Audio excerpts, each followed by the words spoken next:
What's good, YouTubers and YouTubettes? This is JBsports back again with another one. Anthony Joshua versus Kubrat Pulev. The negotiations are still ongoing. Both sides say they're close to a deal, but no deal has been reached yet. So the IBF has stepped in ordered a purse bid for March 3rd. Now, this is interesting development, man. Eddie Hearn has been doing a lot of interviews saying they're very close. You know, he's named two venues as a potential site for the fight in the UK. I think one of them was, it was two venues in the UK. I'm not going to try to pronounce both names. I don't want to do that and butcher the names, but it was two venues in the UK. The fight's going to take place in the UK by all accounts. But they haven't come to agreement. So if they don't come to agreement by March 3rd, it will go to a purse bid. So Top Rank and Matchroom will be able to bid on the fight, and even a third party could come in and bid on the fight. So it's going to be very, very interesting if it does get to that point. Now, what I surmise is what is going on is Kubrat Pulev is not happy with the monetary terms of the contract. You know, I think he's probably looking at what Joseph Parker got. You know, Joe Parker was a champion now. Joe Parker was a WBO champion, but I think he's probably trying to get somewhere in the ballpark of what Kubrat Pulev got. I mean, what Joseph Parker got for that fight. He's probably looking at, you know, similar money to what those two guys got. You know, Andy Ruiz in the first fight, who was a late replacement, got about $7 million. So I know Kubrat Pulev is probably not going to take anything less than that. He probably wants more than what Andy Ruiz got in the first fight, considering the fact that he's the #1 mandatory for the IBF, and Andy Ruiz was a late replacement. But by them putting that fight in the UK, they put a cap on the money that they can make to generate the revenue. Now, if they could have had that fight in Saudi Arabia was willing to put that fight over there, that would have put more money in the pot. So they got deep pockets over there in Saudi Arabia. So they could have put that fight over there. I think they would have been able to pay Kubrat Pulev probably what he's asking for. He probably asked for at least $10 million for the AJ fight. At least at least $10 million, considering the fact that, again, Andy Ruiz made $7 million in the first fight, and he was a late replacement. So with the money being in the UK, other people don't understand. People wondering why Eddie Hearn taking all his fighters away from happens every time, man. Happens every time. Somebody want to take me up right in the middle of the video. Happens every time. Every time. Here we go again. I get back with you every time. But look here, man. You know, Eddie Hearn's been saying that you know, a lot of fans have been complaining in the UK that Eddie Hearn's taking a lot of his fighters over there in the United States. And the reason why he's been doing that because the zone is paying big money to stage those fights over there. Same with Saudi Arabia. They paid a lot of money for Anthony Joshua and Andy Ruiz, the rematch. So, but AJ insisting on going back to the UK, going back to his comfort zone. You know, he loved being a big fish in a small pond. Loved being that, you know. When he went to the USA, he failed miserably. He got knocked out and, you know, embarrassed and quit in that fight. So he ran back home, you know, went back to Saudi Arabia and fought in front of, you know, some people. Felt more comfortable there. And now he wants to go back to the UK, man. But by doing that, you're limiting your revenue, and that's causing a problem with what you want to, you know, what you're able to pay Kubrat Pulev. So that's the problem with this. Why this fight has not been confirmed yet, despite reports by Eddie Hearn previously saying they were close. Oh, we're close. We just basically got to dot the I's and cross the T's. Nah, you're not close. And Kubrat Pulev came out not too long ago. That he was like, yeah, man, you know, don't listen to Eddie Hearn, man. We're still ironing out some details. I haven't agreed to anything yet. You know, don't let Eddie Hearn fool you and tell you like we're very close or a deal is we still negotiating. So that led me to believe that he's not happy with the monetary terms. So that's what's happening, man. So, you know, Eddie Hearn's caught between rock and hard place, in my opinion. He can stand firm on his number that he's offering Kubrat Pulev and say, hey, man, you need to take this. You're not a big name, you know. You know, we don't have to fight you. We can just vacate the belt and go fight Usyk. He could do that.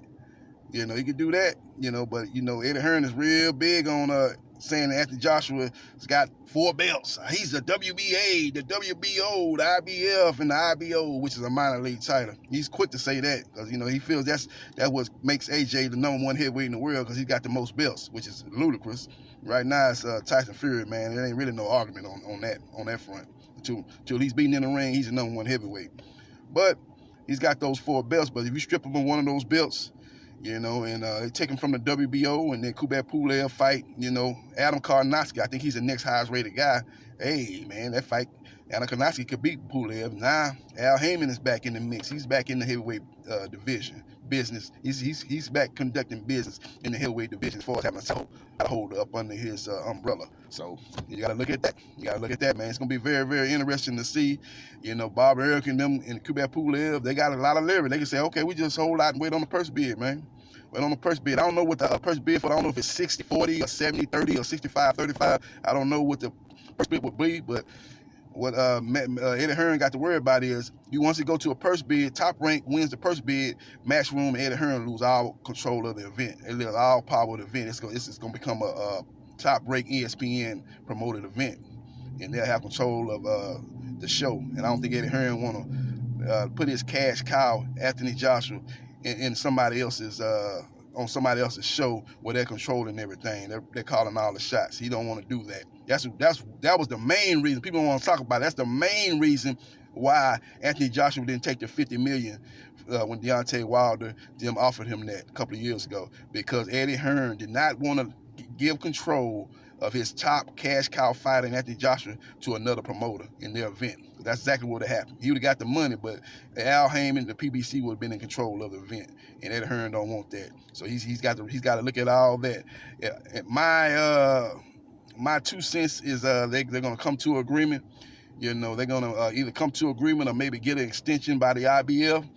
But it's not, you know, and come to a deal. That's what I think is going to end up happening. But let's see what happens. I would have thought a deal would have been done by now, and it hasn't been done by now. So let's see what happens, man. But Kubrat Pulev, man, I was looking at his box recs, and he's beaten a couple of good fighters, man. He beat Chisora on split decision, a very close fight. Some people thought Chisora won that fight. He's beaten. He went head up with Vladimir Klitschko. You know, a lot of people, you know, fought scared against Vladimir Klitschko. They were so worried about his right hand, and they kind of let Vladimir Klitschko control the fight at his pace. Kubrat Pulev, one thing he did, he rushed Vladimir Klitschko. He ain't try to stand back and let that man pep him with a jab all night and then eventually succumb to the right hand. He stepped to Vladimir Klitschko, and he ended up getting knocked out quicker, but it made for a more exciting fight. Probably one of the most exciting fights of Vladimir Klitschko's boxing career outside of the Anthony Joshua fight. Very exciting fight, but he was able to knock out Kubrat Pulev. So that's probably his only step-up fight. He lost that, but he's beaten Chisora. He beat Huey Fury. Rydell Booker, I think, in his last fight, but Rydell Booker is a journeyman. He ain't nothing special, but he's somehow become the IBF mandatory, and he's in a good position, man. He's in a good position, man.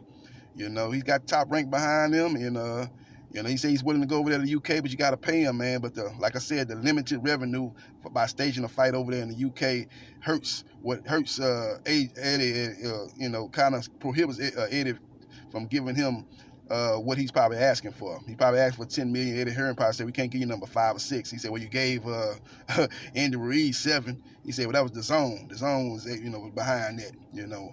He said, well, the zone's going to be behind this, too. That's Kubrat Pulev can say, come on, man, call John Skip and tell him to give me some more money, man. You know, you got to give me market value, man. I'm not taking less than Andy Ruiz in the first fight. You know, I actually want more. I want actually coach in the ballpark figure of what Joseph Parker got. Give me somewhere in that vicinity, and then we can do some business. So they got to, hopefully they'll find a happy medium and come to a agreement. But if not, March 3rd, it's going to be an interesting day. That ain't that far away. March 3rd, was that Tuesday? Sunday is the 29th. Monday is the 1st. Tuesday is the 2nd. The 3rd, that's Wednesday, next Wednesday. So they basically got, what's the day? The day is Wednesday. They basically got 7 days to come to agreement. So we'll see what happens. We'll see what transpires. But interesting to see what happens, man. But Anthony Joshua is sitting there waiting, man. He's been talking about he wants to fight Fury now, and he wants to go ahead with the unification. That could be a ploy to kind of put pressure on Kubrat Pulev to accept the deal.